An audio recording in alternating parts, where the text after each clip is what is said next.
that I, I never did when I was in high school back in Clayton, North Carolina. We never had that opportunity. Now we had the masonry class that they had. Now I think they don't even have that program anymore. But it's one of those things where that wasn't offered when I was younger, and this was back in 2006. So kind of telling my age there a little bit. But so it's a great thing that you were able to kind of see what was happening to the younger generation coming out of high school, getting right out of college or whatnot, and then you being able to kind of say, you know what, this is where I can really make the biggest difference, and I applaud you for that. Yeah, I guess that's probably what was the most appealing to that is those kids that really showed the interest. I want to help put them on that path to that career. But even the ones that maybe just want to learn just a little bit, because in most cases in high school they're just starting to learn how to drive, or kind of maybe been driving for a year, but getting them familiar and comfortable with the vehicle, right, and kind of knowing the ins and outs of just the basic things. But it's a really good course to begin with, even if you do not want to make it a career, but it's just good to learn overall, how the vehicle works. Hey, Town joins us here by way of our phone line, a part of our local talk program. He is the automotive teacher at South Granville High School. So, talk a little bit more about the program itself. We'll go into the students' state of mind here for just a second. Um, walk me through your program and what can they expect once they get in. All right, so the beginning course for our class is automotive service fundamentals, and we pretty much talk about the first half of the semester. We talk about safety, tools, equipment, and vehicle preparation. We then move into really the task list of understanding engine service, automatic transmissions, understanding manual drivetrain, suspension, steering, brakes, electrical, heating and air conditioning, and kind of wrap it up with performance. But this is the introduction class that they all required to take to move on. Once they pass this class, they also have a credential for certification, which is SP2 mechanical safety, SP2 mechanical pollution prevention. That certificate stays with them for a year, which is good. For those getting into a career of it, that's something they can kind of put on their resume to go forward. But we do offer additional courses as well. Have Automotive 1, Automotive 2, and we're working on building the Automotive 3. But Automotive 1, Automotive 2, they kind of focus a little bit more on suspension and steering. They focus a little bit more on brakes, focus a little bit more on electrical systems as well. So let's talk a little. If you could help me out here, Mr. Town. Of course, he's with the automotive program there at South Granville High School, part of our local talk program. So I'm going to use my own personal vehicle here, okay? And I want you to walk me what might be the problem, because this is actually happening. True story here.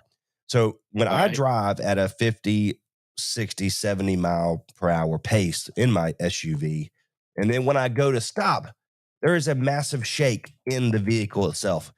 The rotors, the front rotors and the brakes have been changed. Of course, I haven't done the backs yet. Is there another thing that we should be looking for to be able to say, hey, you should just go get another vehicle? Because that's what I want. I mean, I would go get a truck in a heartbeat if I could. But you look at it, is there another option that we can look into potentially for that's causing that? Well, you kind of hit on something that you've completed the front brake repair. It is very possible you may still have some vibration coming from the rear.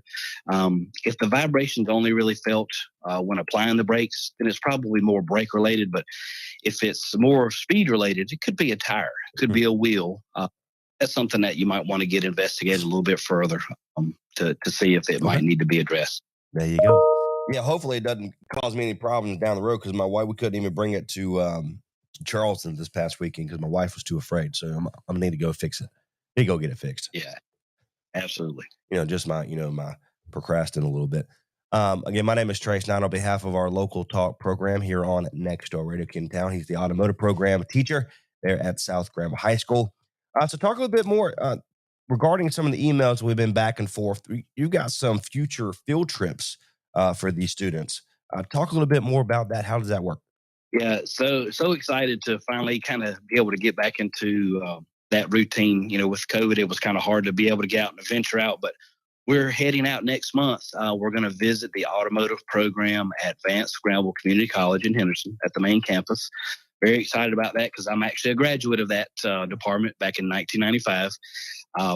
Then we're going to move on to visiting Boyd Automotive Group, and then we'll visit Black's Tire as well, just to kind of give these guys, these girls, some insight or in-depth looks of what it looks like if you do pursue this as a career. After high school, just getting an idea of what's out there and just the many options that they can pursue. Absolutely love it. So, anything else we want to make sure we highlight about the program before we really kind of wrap things up today?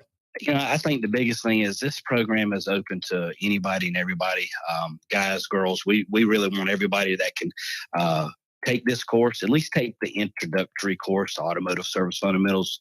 Because whether or not if you make it a career, just learning the basics is so essential to driving a vehicle. And it just puts you at ease, but really love to have everybody that can take it.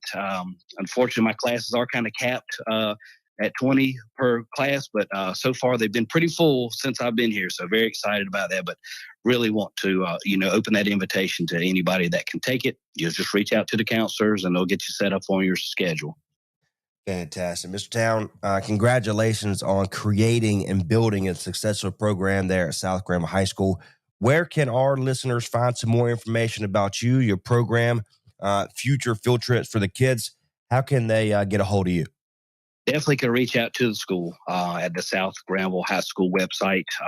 That's the best way to go into my email. Very easy. It's townk@gcs.k12.nc.us. They can reach out by email or they can call the school 919-528-5533 and ask to speak with me or leave a message for me. And I'll definitely be glad to get back with them. But I'm pretty quick at responding. From all those years of automotive retail, I know that it's important to get back to my customers now or my students now, which is pretty cool.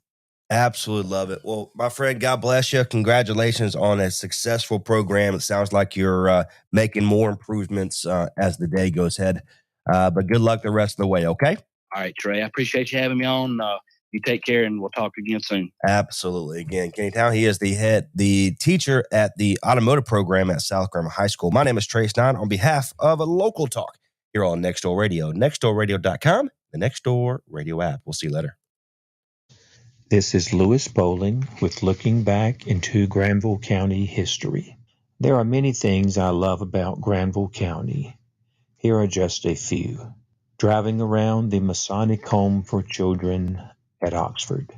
Driving around the Central Children's Home in Oxford. Looking at the old railroad depot in Creedmoor. Driving around Butner and seeing the remaining buildings from Count Butner. Visiting the many old cemeteries that we have in the county. My favorite cemetery has to be Elmwood in Oxford. Visiting the Richard H. Thornton Library. Collecting anything related to Thad Stem, Sam Reagan, and Frank Slaughter, all great writers from Granville County. Writing about growing up in Providence.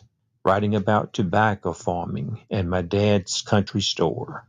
Driving out to Lake Butner. Visiting the George C. Shaw Museum and the Granville County Historical Society Museum. Visiting the Count Butner Society Museum. Listening to Mama talk about growing up in the STEM area. Playing baseball at Rucker Park at games umpired by Harold Curran. Playing baseball at J.F. Webb High School and catching blazing fastballs thrown by Doug Satterwhite. Getting calls and letters from Hart Curl before he passed away.